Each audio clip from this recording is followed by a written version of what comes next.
आइए स्टूडेंट्स, अब बात कर लेते हैं गॉसेस लॉ की। Actually Gauss was a scientist जिनके कुछ बहुत सारे टॉपिक्स या बहुत सारी थ्योरीज मैथमेटिक्स में भी चलती हैं पैरेलल।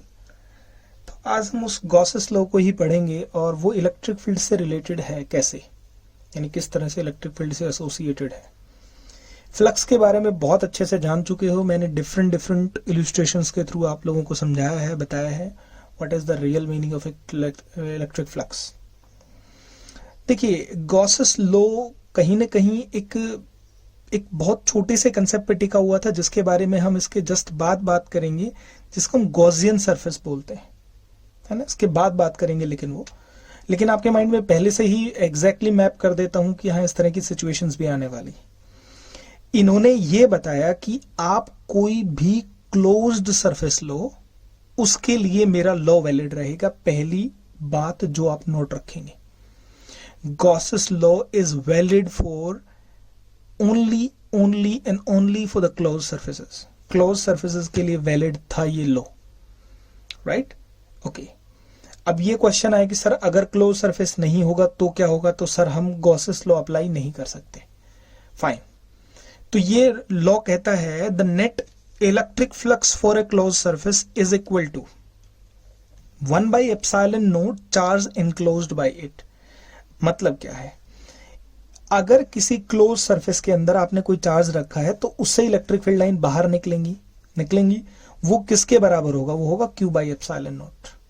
मतलब इससे निकलने वाली फील्ड लाइंस इनटू एरिया, यानी जो फ्लक्स होता है, यानी कितना इलेक्ट्रिक फ्लक्स होगा, वो डिपेंड किस पे कर रहा है बेटा, वो डिपेंड कर रहा है कि आपने चार्ज क्या रखा। अल्टीमेट कंक्लूजन था उनका ये स्टेटमेंट, अच्छे से ये ध्यान रहे। The total electric flux is equal to Q/ε0। Q is what, Q is the charge enclosed in it. ध्यान रखना ये बात न्यूमेरिकल्स के थ्रू भी हम बार बार प्रूव करेंगे बेटा।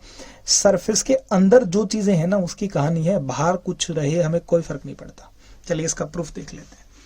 तो Q एक चार्ज रखा हुआ है जो सेंटर पे है स्फेयर का रेडियस स्मॉल r है, ठीक है। ds एक एरिया वेक्टर देखो मैंने ये बनाया बेटा, आप एरिया वेक्टर कहीं भी बना सकते हो। हमने अच्छा खासा डिस्कशन किया है एरिया वेक्टर पे। एरिया वेक्टर के बारे में अगर ज्यादा जानना है तो आप ऐसा करें कि आपके पास जो फुटबॉल होगा, फुटबॉल के अलग अलग पीसेज होंगे, उन पीसेज के ऊपर, यानी वो सब एरिया वेक्टर है, क्योंकि उनकी सबकी डायरेक्शन किधर है, बाहर की तरफ। तो कोई भी एरिया वेक्टर ले लो, मैंने रेंडमली ये ले लिया। एरिया वेक्टर सरफेस के परपेंडिकुलर होता है हमेशा, इलेक्ट्रिक फील्ड बाहर जाएगा ही जाएगा। ओके, तो अब देखिए हम क्या लिखेंगे, इलेक्ट्रिक फ्लक्स क्या लिखेंगे हम, है ना। इलेक्ट्रिक फ्लक्स क्या लिखेंगे, इलेक्ट्रिक फ्लक्स φE लिखेंगे, ठीक है। अगर मैं सरफेस को क्लोज कर दूं, इस इंटीग्रेशन का मतलब है फॉर द क्लोज। इंटीग्रेशन का मतलब एक छोटे से सरफेस को इंटीग्रेट करेंगे, बड़ा बनाएंगे, और इस सर्कल का मतलब क्लोज सरफेस। यहां लिखा मैंने EDS, राइट। ओके, अब इंटीग्रेशन फिर से ये रहा क्लोज, और EDS को क्या लिख सकता हूं बेटा, EDS cos थीटा। अब यहां ध्यान से देखेंगे, इलेक्ट्रिक फील्ड और एरिया वेक्टर पैरेलल है, यानी electric field is parallel to the area vector. दोनों ऊपर की तरफ दिख रहे हैं ना। अच्छा, एरिया वेक्टर ना आप यहां भी ले सकते हैं, कहीं भी लेंगे तो इलेक्ट्रिक फील्ड और एरिया वेक्टर हमेशा पैरेलल मिलेंगे इस केस में, क्योंकि इसके चारों तरफ कैसा मिलेगा, चारों तरफ मिलेगा ना इसका इफेक्ट। तो आप एक बॉल ले लीजिए, बॉल के चारों तरफ देखेंगे तो चारों तरफ इफेक्ट मिलेगा, है ना। मैंने एग्जैक्ट आपको एग्जाम्पल दिया, एक फुटबॉल का एग्जाम्पल परफेक्ट है बेटा। फुटबॉल के अंदर कोई चार्ज रख दीजिए, उसके इलेक्ट्रिक फील्ड बाहर निकलेंगे, और बाहर कहां से निकलेंगी, वो छोटे छोटे पीसेज हैं जो हेक्सागन बने हुए, उनसे निकलेंगे वो, और वो इलेक्ट्रिक फील्ड और एरिया वेक्टर हमेशा पैरेलल रहेगा। तो हमारा φE क्या हो गया बेटा, cos थीटा क्या हो गया यहाँ पर 0, और cos 0 पता है आपको कितना, 1 होता है। ओके, अब देखिए इसी को कंटिन्यू करते हैं हम। यहाँ पर क्या बना, E तो बाहर निकाल दिया बेटा मैंने, ये ds आ गया, यहाँ समझ गए होंगे, cos 0 बना गया। ओके, तो φE क्या लिखा बेटा मैंने, E। इलेक्ट्रिक फील्ड एक, अब कितनी दूरी पर पूछा उसने, r डिस्टेंस पर। तो इलेक्ट्रिक फील्ड के बारे में आप बहुत अच्छे से जानते हैं, K∗Q/r², क्योंकि आपने इलेक्ट्रिक फील्ड वाले चैप्टर में प्रूव किया है। ओके, तो मैंने लिखा K∗Q/r², और इंटीग्रेशन किसका है बेटा, ds का। और ध्यान रखें ds है वो क्लोज सरफेस है ना। तो KQ रहा ऐसे का ऐसा, यहाँ आ गया r²। ds को क्या लिखूंगा बेटा, 4πr²। क्यों, क्योंकि एक स्फेयर का क्लोज सरफेस एरिया क्या होता है, 4πr²। तो यहां देखिए क्या बना, r² से r² कट गया, तो φE क्या बना हमारा, के क्यू और यहाँ आ गया 4 पाई। ओके, के हमारा क्या है, के इलेक्ट्रोस्टैटिक फोर्स कांस्टेंट है 1/4 पाई एप्सिलॉन नॉट। ओके, तो के को लिखा मैंने 1/4 पाई एप्सिलॉन नॉट, यहाँ पर क्यू है बेटा, यहाँ पर 4 पाई हो गया, 4 पाई से 4 पाई कैंसिल हो गया, this is Q by epsilon not. तो हमारा फाइनल प्रूफ क्या आया, हमारा फाइनल प्रूफ देखने को मिलता है फाई ई किसके बराबर था, फाई ई देखो बेटा किसके बराबर था, ई डॉट डी एस के बराबर था, और हमने उसको किसके बराबर प्रूव कर दिया, क्यू बाई एप्सिलॉन नॉट के बराबर प्रूव कर दिया। ये था हमारा प्रूफ। लेकिन हम इसके बहुत इंटरेस्टिंग टॉपिक्स हैं, इसके पार्ट्स हैं, स्पेशल केसेस हैं, उनको डिस्कस करेंगे, ये इंपॉर्टेंट टॉपिक है। दूसरी बात, गॉसेस लॉ स्पेशल कॉन्सिक्वेंस है इलेक्ट्रोस्टैटिक फोर्स का, यानी कॉलम्स लॉ का ही ये समझ लो डिराइव्ड फॉर्म है बेटा, ये है ना। तो हम इनके बीच में रिलेशन देखते हैं और कुछ स्पेशल केसेस भी हम इसके साथ साथ डिस्कस करने वाले हैं। आइए बेटा देखिए स्पेशल केसेस देख लीजिए गॉसेस लॉ के। अच्छा, गॉसेस लॉ क्या है, electric flux is equal to E dot d S Q by epsilon naught. Q is the charge enclosed means charge inside the close surface. एक जरूरी बात जो अपनी नोटबुक में लिख लेंगे बेटा, गॉसेस लॉ सिर्फ और सिर्फ क्लोज सरफेसेस पे ही वैलिड है। अगर सरफेस क्लोज नहीं है तो आपने एक वर्ड पढ़ा था जिसको गॉसियन सरफेस कहते हैं, ठीक है।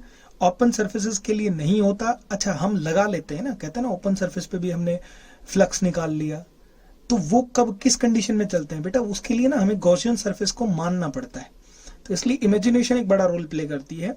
ये बात आपने वहां भी देखा था, गॉसियन सरफेस के साथ भी बताया था, इमेजिनेशन का हीरो हमारे लिए हीरो था वो। ओके, देखिए यहां पर कंडीशन है क्यूब के अंदर बेटा प्लस क्यू चार्ज रखा हुआ है ना, तो इलेक्ट्रिक फील्ड लाइंस बाहर निकलेंगी, तो फील्ड बाहर निकलेंगे तो फ्लक्स भी बाहर होगा। तो एक बात ध्यान रखिए, जब भी कभी फील्ड लाइंस बाहर निकले तो उसको पॉजिटिव फ्लक्स होता है हमेशा। तो फील्ड लाइन बाहर निकले तो पॉजिटिव फ्लक्स, अगर फील्ड लाइन अंदर आ रही है तो कैसा फ्लक्स है, नेगेटिव। अच्छा, क्यों नेगेटिव क्यों है, क्योंकि सर ये फील्ड लाइन अंदर आ रही है ना। अब आप इसकी चीज को जस्टिफाई भी कर सकते हैं, कैसे, देखिए बेटा एक क्यूब है, क्यूब का एरिया वेक्टर इसका बाहर होगा, है ना, तो इलेक्ट्रिक फील्ड भी बाहर होगी तो फ्लक्स भी पॉजिटिव होगा, ठीक है। अच्छा, ये नेगेटिव क्यों है, क्योंकि सर देखिए ऊपर वाला जो आपको ये पोर्शन दिख रहा है इसका एरिया वेक्टर कहाँ होगा बेटा, बाहर होगा इसका एरिया वेक्टर, है ना, और इलेक्ट्रिक फील्ड कहाँ है, अंदर। तो एंगल कितना हो गया 180, कॉस 180 कितना है माइनस। तो आपको दोनों रिजल्ट यानी दोनों तरीके पता लग गए कि हाँ, कि आपका फ्लक्स नेगेटिव के लिए, नेगेटिव चार्ज के लिए क्या लेते हैं बेटा, इनवर्ड लेते हैं, और पॉजिटिव के लिए क्या लेते हैं, आउटवर्ड, या उल्टा भी कह सकते हो आप, ठीक है। ओके, अब एक बहुत जरूरी बात, अगर कभी भी कोई बॉडी, मैंने यहां लिखा है यूनिफॉर्म, अगर कोई बॉडी यूनिफॉर्म इलेक्ट्रिक फील्ड में रखी है, यूनिफॉर्म इलेक्ट्रिक फील्ड का मतलब समझ रहे हैं कि आपके पास मान लो ये शीट है, इसको आपने इलेक्ट्रिक फील्ड में रख दिया, इलेक्ट्रिक फील्ड लाइन इधर से आती है उधर से निकल जाती है, तो जहां इलेक्ट्रिक फील्ड एंटर करती है ना, तो एंटर करती है तो देखो कैसा होता है फ्लक्स, यानी एंट्री पे कैसा होगा बेटा, नेगेटिव होगा, और एग्जिट पर कैसा होगा, पॉजिटिव होगा। क्यों बात ध्यान रखना। ओके, अब यहां देखिए ये मेरे पास कोई शीट है, कोई पार्ट है, इसके अंदर क्या होता है, इलेक्ट्रिक फील्ड लाइन एंटर कर रही है तो एंट्री पे कैसा होगा, नेगेटिव फ्लक्स, और जितनी एंट्री कर रही है उतनी बाहर निकल रही है। रीजन क्योंकि यूनिफॉर्म इलेक्ट्रिक फील्ड है, राइट। तो यूनिफॉर्म इलेक्ट्रिक फील्ड के केस में क्या होता है बेटा, नेट फ्लक्स जीरो होता है। क्यों, क्योंकि नेगेटिव प्लस पॉजिटिव यानी जीरो बन गया। नेट जितना एंटर करता है उतना ही बाहर आ जाता है, तो नेट रिजल्ट जीरो बन गया। लेकिन एक बात ध्यान रखना, जब आपका नॉन यूनिफॉर्म इलेक्ट्रिक फील्ड है तो बेटा उस केस में ना एंट्री कुछ करती है, एग्जिट कुछ करती है। दूसरी बात, यहां पर इलेक्ट्रिक फील्ड अलग है और यहां पर अलग है। क्यों, क्योंकि यहां का सेपरेशन अलग है, तो strength of electric field change हो रहा है। इसलिए नॉन यूनिफॉर्म के केस में नेट इलेक्ट्रिक फ्लक्स को आप जीरो नहीं कह सकते, है ना, नेट इलेक्ट्रिक फ्लक्स को आप जीरो नहीं कह सकते, बल्कि इसके लिए केस ना हम ये यूज करते हैं, net electric flux is equal to vector E dot, close ही रहेगा ई डॉट डी एस। यहाँ बस इंटीग्रेशन की लिमिट्स चलती हैं, बट हम उनको उतना ज्यादा डिटेल या डेप्थ में नहीं जा सकते, ठीक है। तो अगर आपके पास जैसे जनरल क्वेश्चन आ जाता है, अगर नॉन यूनिफॉर्म इलेक्ट्रिक फील्ड में रखते हो तो आप उसके फ्लक्स को जीरो नहीं कह सकते। क्यों, क्योंकि इनवर्ड कुछ है और आउटवर्ड कुछ है। यहाँ इलेक्ट्रिक फील्ड कुछ है, यहाँ इलेक्ट्रिक फील्ड कुछ है ना, नेट फ्लक्स कुछ है, आउटवर्ड फ्लक्स कुछ है। अगर मैं एक और ले लूं तो यहाँ देखो ये कुछ और हो रहा है, तो इसलिए आप इसका ध्यान रखेंगे इस बात का। नेक्स्ट ऐसा है स्पेशल केसेस का ही, अगर मान लीजिए आपने कोई सिलेंडर है वो एक्सटर्नल इलेक्ट्रिक फील्ड में रख दिया, है ना, और फील्ड आपका यूनिफॉर्म है, तो अगर आपका यूनिफॉर्म इलेक्ट्रिक फील्ड है तो बेटा आंख बंद करके नेट फ्लक्स को 0 लगा देना, क्योंकि जितनी एंट्री कर रही है उतनी एग्जिट कर रही है। देखिए रेगुलर स्ट्रक्चर्स की बात कर रहा हूँ क्योंकि इसमें भी बहुत बाइफरकेटेड चीजें चलती है, तो हम रेगुलर स्ट्रक्चर सिमेट्रिकल स्ट्रक्चर्स की बात कर रहे हैं। तो यहाँ देखिए 2 फील्ड लाइंस एंटर कर रही हैं, 2 एग्जिट कर रही हैं, तो नेट इनवर्ड और नेट आउटवर्ड बराबर होगा। अच्छा यहाँ देखिए ध्यान से, इनवर्ड, तो इनवर्ड क्या होता है, इलेक्ट्रिक फील्ड इंटू एरिया होता है। तो इलेक्ट्रिक फील्ड कितना है, ई, और एरिया क्या है बेटा, इस हिस्से का एरिया ऑफ क्रॉस सेक्शन क्या है, पाई आर स्क्वायर, तो पाई आर स्क्वायर लिख दिया, राइट, इस स्मॉल पोर्शन का। और यहां से क्या हो गया, इलेक्ट्रिक फील्ड भी इधर है, एरिया वेक्टर भी इधर है, तो इसका मतलब क्या हो गया, पाई आर स्क्वायर इंटू ई, यानी इलेक्ट्रिक फील्ड इंटू एरिया, तो यानी नेट इनवर्ड और आउटवर्ड बराबर है, तो रिजल्ट हो गया। अच्छा अभी कोई बच्चा पूछता है सर यहां से क्या होगा, तो मान लो बेटा ये पेन है आपका, है, तो नेट इलेक्ट्रिक फील्ड लाइन मान लो यहां से आती है, एंटर करती है और इधर से निकल जाती है, तो इस वाले सरफेस से क्या होगा बेटा, मिनिमम या ना के बराबर इलेक्ट्रिक फील्ड लाइन निकलेंगी नहीं इधर से, है ना।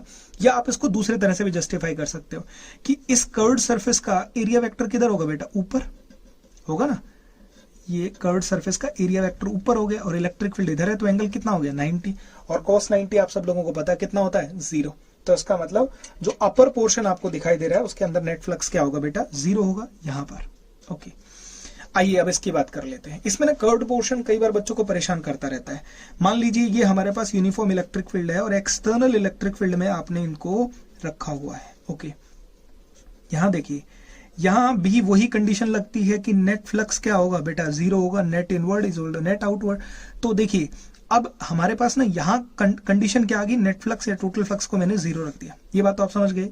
ओके फाइन, नेट इनवर्ड क्या होगा, इलेक्ट्रिक फील्ड इनटू एरिया। मैंने क्या बताया था, जहां एंट्री होगा वहां नेगेटिव फ्लक्स है और जहां एग्जिट होगा वहां पर प्लस है। जहां एंट्री होगी वहां नेगेटिव साइन है और जहां एग्जिट होगा वहां प्लस साइन है। ओके तो एंट्री वाले फ्लक्स पे देखो इनवर्ड फ्लक्स पे नेगेटिव साइन लगा हुआ है।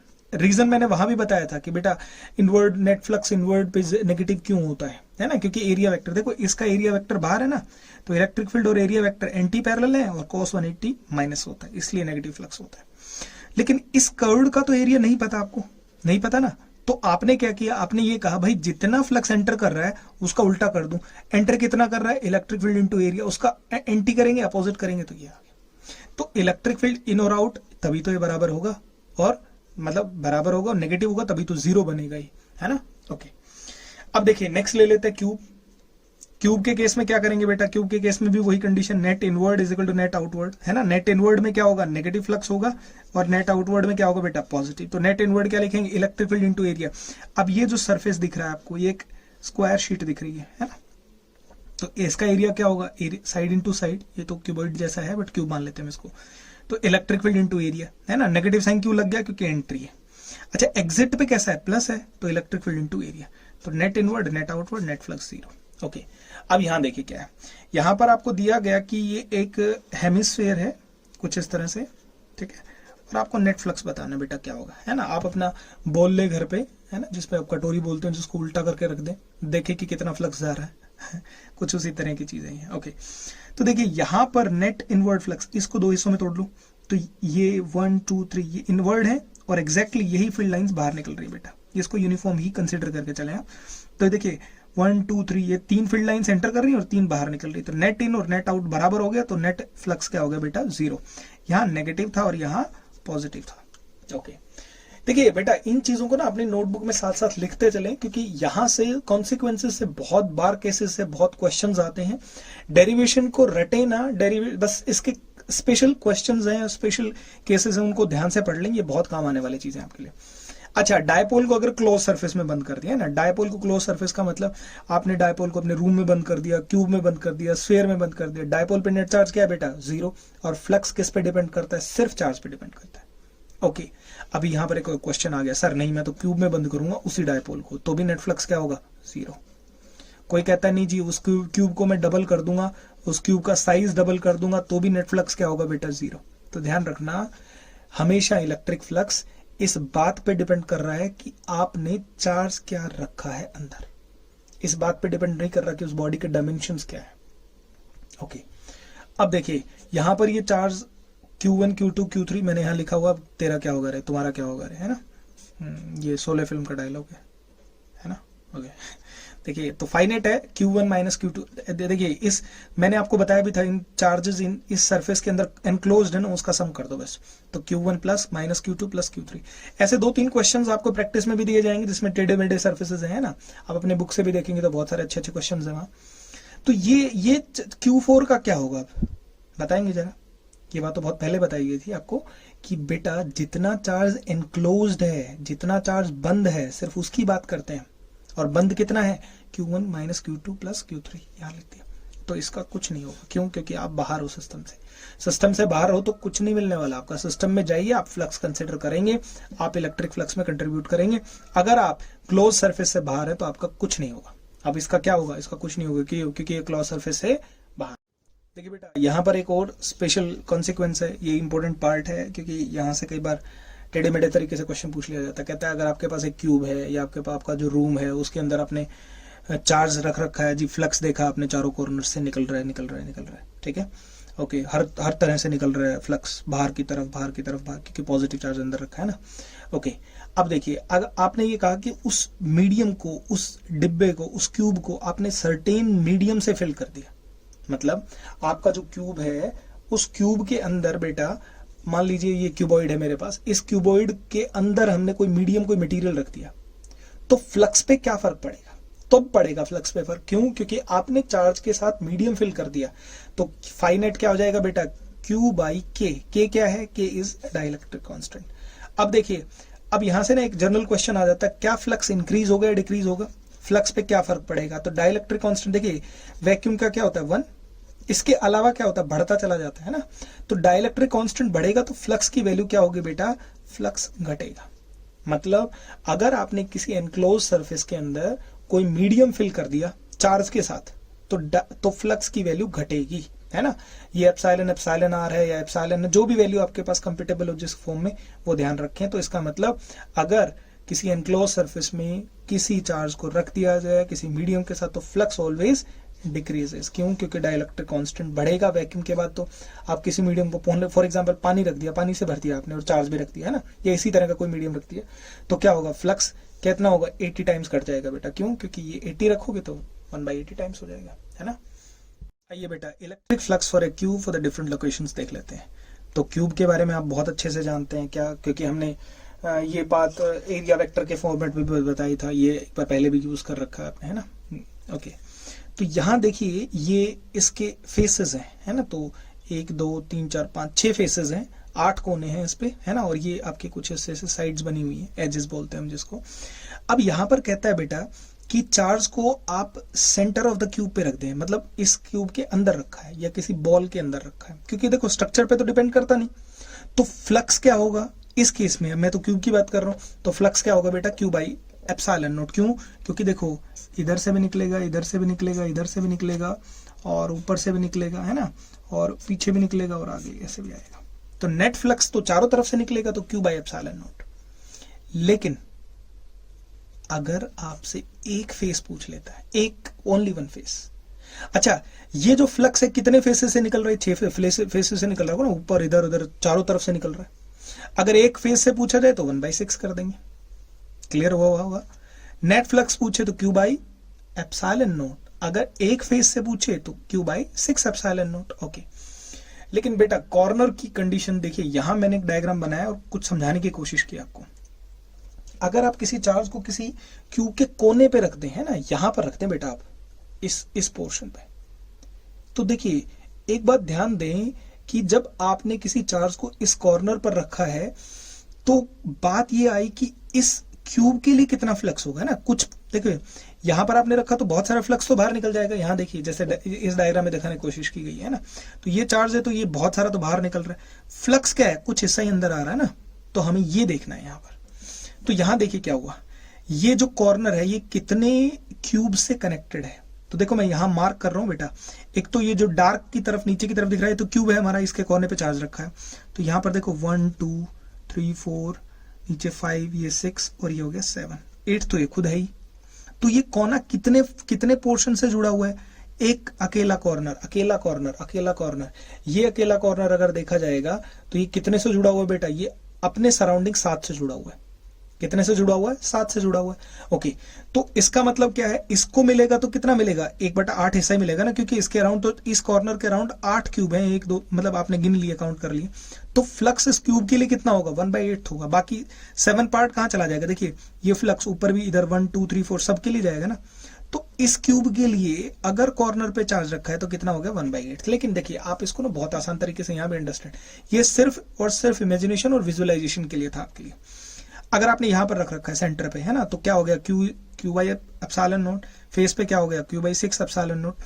अच्छा, अगर कॉर्नर पे रखा है तो क्या हो गया? Q/8 epsilon not flux for the cube. Okay, आप ऐसे भी देख सकते हैं कितने कॉर्नर है टोटल? 8 कॉर्नर है ना, तो एक से कितना निकलेगा? Q/8 निकलेगा, ऐसा ना। ओके, अब देखिए यहां पर एक और कंडीशन बदल गई, ये बहुत इंपॉर्टेंट पार्ट है आपके लिए। कहता है कॉर्नर पे चार्ज रखा है, लेकिन फेस के लिए कितने के लिए होगा? कितने फेसेस के लिए होगा? ये देखिए बेटा, मान लो ये क्यूब यहां पर रखा है, ये चार्ज, ठीक है, तो इसका जो विजिबल पार्ट आपको कितने हिस्से दिख रहे हैं, है ना?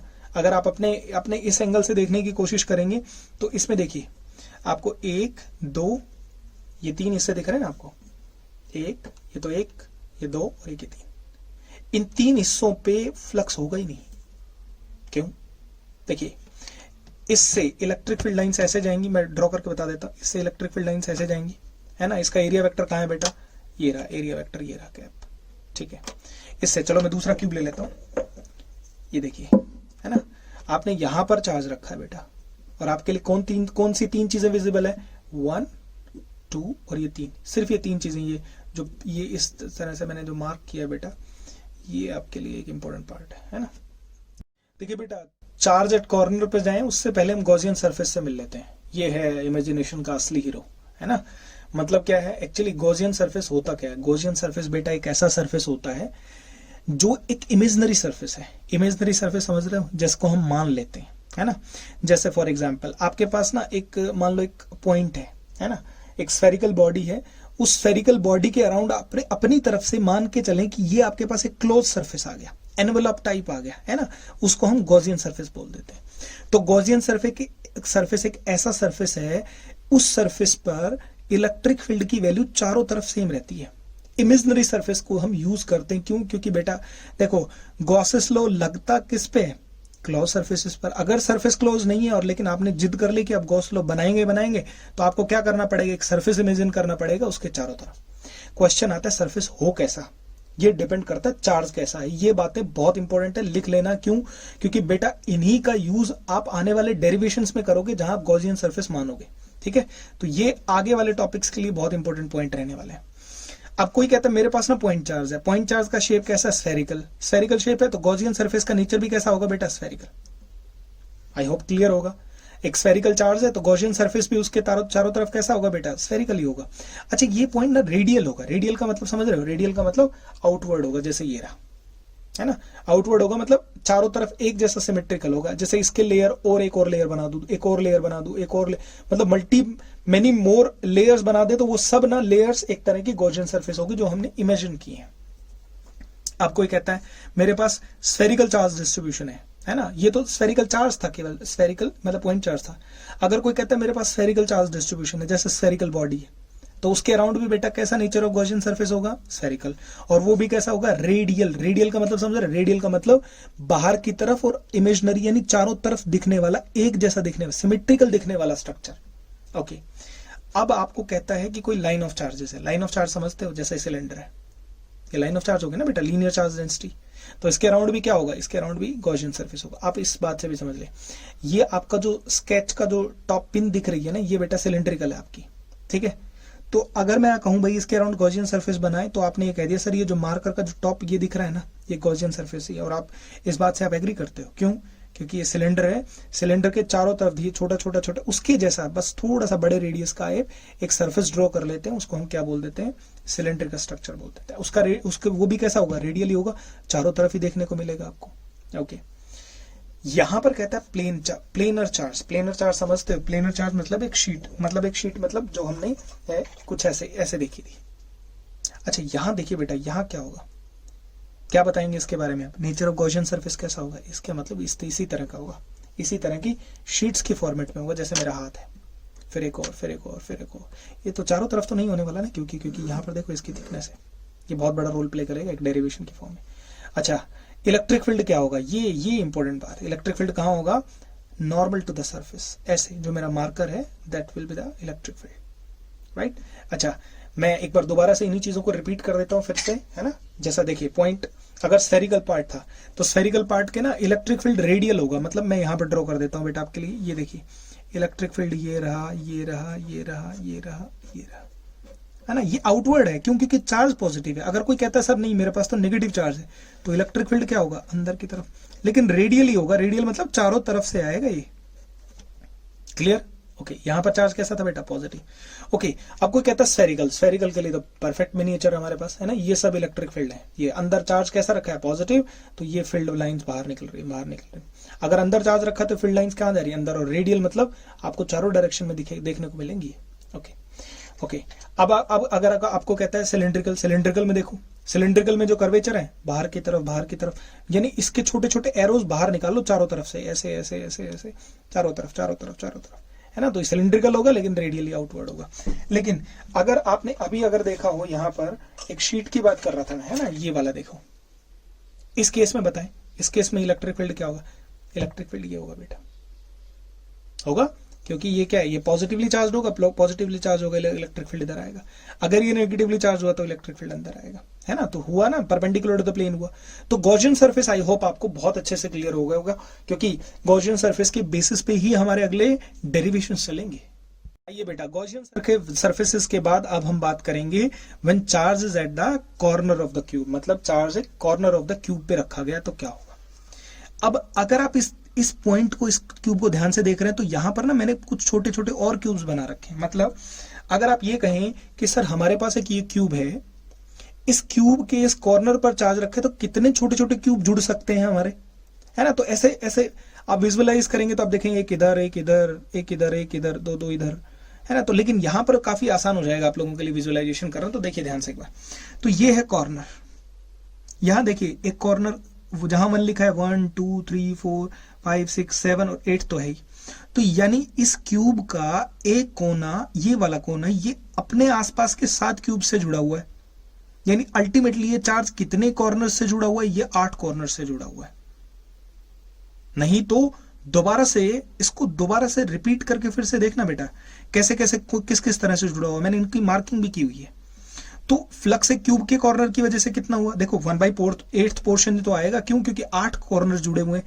तो एक कॉर्नर की इस क्यूब की हिस्सेदारी कितनी है, 1/8। तो क्यूब फ्लक्स, यानी फ्लक्स क्या हो गया बेटा क्यूब के लिए, 1/8 of epsilon not. I hope कोई प्रॉब्लम नहीं होनी चाहिए बेटा इस बात में। ओके, अगला जो पॉइंट है ना वो बहुत इंटरेस्टिंग है आप लोगों के लिए। देखिए यहां पर हमने क्या किया, यहां पर एक आपके पास ना कंडीशन है कि बेटा यहां पे कॉर्नर पे तो आपका चार्ज रखा है, ठीक है, और आपको बताना है इस कॉर्नर के चार्ज की वजह से फेस पर कितना फ्लक्स होगा, इस कॉर्नर पे चार्ज की वजह से फेस पर कितना फ्लक्स होगा। तो देखिए ध्यान से, आपको ना कितने फेसेस यहां विजिबल है, तो आप बताएंगे सर 3 विजिबल है। कैसे, एक तो ये, एक ये और एक ये 3 फेसेस विजिबल है कैमरे में भी, बिल्कुल ठीक है।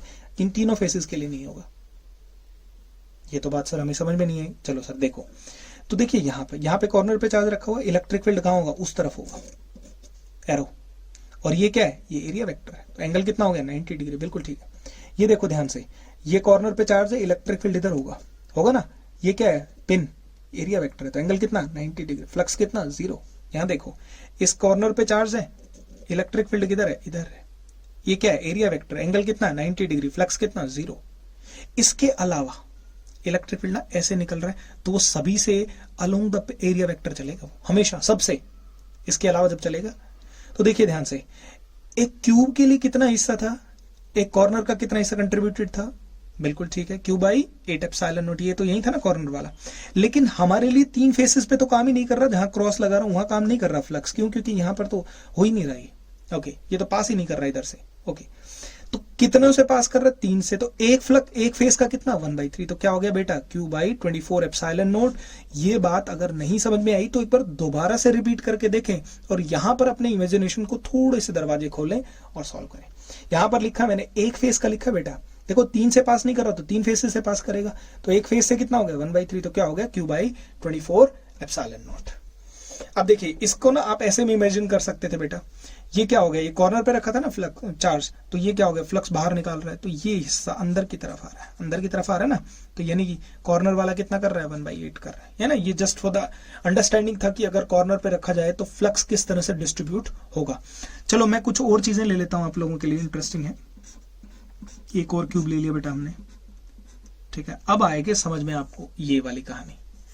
मान लो चार्ज यहां रख दिया बेटा, कहां रख दिया, टॉप पर। टॉप मतलब समझ रहे हो, ये वाला हिस्सा, यानी यहां रखा है चार्ज, ये वाला जहां आपकी आयरन नेल है, इस पॉइंट पर चार्ज रखा है, ठीक है। अब आपको बताना है कितना फ्लक्स एसोसिएटेड है। सोचो, आपको एक बात समझ में आ गई मेरी पहले वाली बात, क्या कि सर ये तो क्लोज सरफेस तो है ही नहीं, ओपन सरफेसेस हैं, तो कैसे करें कैसे करें कैसे करें कैसे करें, नहीं आप एक क्या बनाएं बेटा, एक गॉसियन सरफेस बनाएं। और जब आप इस पे गॉसियन सरफेस बनाएंगे तो क्या हो गया, अब देखो ये फ्लक्स क्या होगा, आधा अंदर आ रहा है और आधा ऊपर जा रहा है कि नहीं, बाकी तो निकल ही रहा है सारा। तो मतलब क्या लिखेंगे यहां पर, फ्लक्स क्या लिखेंगे बेटा, Q/2ε0। अगर कहां रखा है, अगर टॉप यानी फेस पर रखा है, टॉप फेस पे रखा है, ओके। अगर आप ये कहें कि सर हमारे पास ना ये एक कंडीशन है, ऐसा यहां पर है, हेमिस्फेयर है, हेमिस्फेयर के सेंटर पे रखा है ऐसे, तो इलेक्ट्रिक फ्लक्स क्या होगा बेटा, इसका भी क्या बनाए, गॉसियन सरफेस बनाए, सरफेस क्लोज पर करें और Q/2ε0। आई होप क्लियर होगा ये बात, है ना, ओके। लेकिन अगर इसी सेंस में आपसे एक और नई कंडीशन की बात कर लेते हैं, अभी एक और कंडीशन की बात कर लेते हैं। ये कहता है कि अगर चार्ज ना यहां पर रखा हुआ टॉप सरफेस पर, जैसे यहां रखा था, तो total flux for the sphere कितना था बेटा, Q/2ε0 है ना, इस हेमिस्फीयर के लिए, ठीक है। यहाँ इस क्यूब के लिए कितना था, ये भी Q/2ε0 था, क्योंकि 50% कंट्रीब्यूशन है। लेकिन ये तो फ्लक्स था फॉर द क्यूब, ये फ्लक्स था फॉर हेमिस्फीयर, ओके। लेकिन अब ये कहता है फ्लक्स फॉर द फेस कितना होगा, यानी कितना फ्लक्स फेस के थ्रू पास करेगा अगर किसी चार्ज को आपने टॉप सरफेस पे रख दिया। अब एक बात ध्यान रखिए, जैसे मैं एग्जांपल ये लेता हूं बेटा, जिस सरफेस, ये ट्रिक हमेशा, ये मेथड हमेशा ध्यान रखना, जिस सरफेस पे आपने चार्ज को रखा है उसके आप फ्लक्स मत कंसिडर करो, इसके अलावा सबका करो। जैसे यहां देखो, तो यहां पर क्या रखा है, इस वाले सरफेस पे रखा, तो कितने फेसेस है, 6 है, कितने फेसेस है, 6, तो इसका तो कंसिडर होगा नहीं, तो कितने का होगा, 5 का होगा, है ना। तो 5 फेस से कितना होगा बेटा, देखो टोटल फ्लक्स क्यूब के लिए कितना था, Q/2ε0। अच्छा, टोटल फेसेस कितने हैं, 5, कितने फेसेस है, 5, और एक फेस का कितना होगा, 1/5, तो क्या हो गया, Q/10ε0। आई होप क्लियर होगी ये सिचुएशन आपकी। जिस फेस पे रखा है बेटा उसको कंसिडर नहीं करना आपने, ओके। अब यहां देखिए, अगर मान लो एक और क्यूब लिया गया और आपने उस चार्ज को यहां पर कुछ इस तरह रख दिया, ये किधर है, एक किनारे पे है ना, जैसे ये वाली कंडीशन है ना, जैसे आपको ना यहां पर कह दिया भाई, यहां पर आपने एक चार्ज रखा है, ठीक है, इस एज पर, इस किनारे पर। अब आप लिखें कि व्हाट इज द फ्लक्स, कितना फ्लक्स होगा बेटा। अब एक बात हमेशा ध्यान रखना यहां पर कि what is the net flux, इस कंडीशन में फ्लक्स कितना होगा फॉर क्यूब, इस क्यूब के लिए कितना फ्लक्स होगा।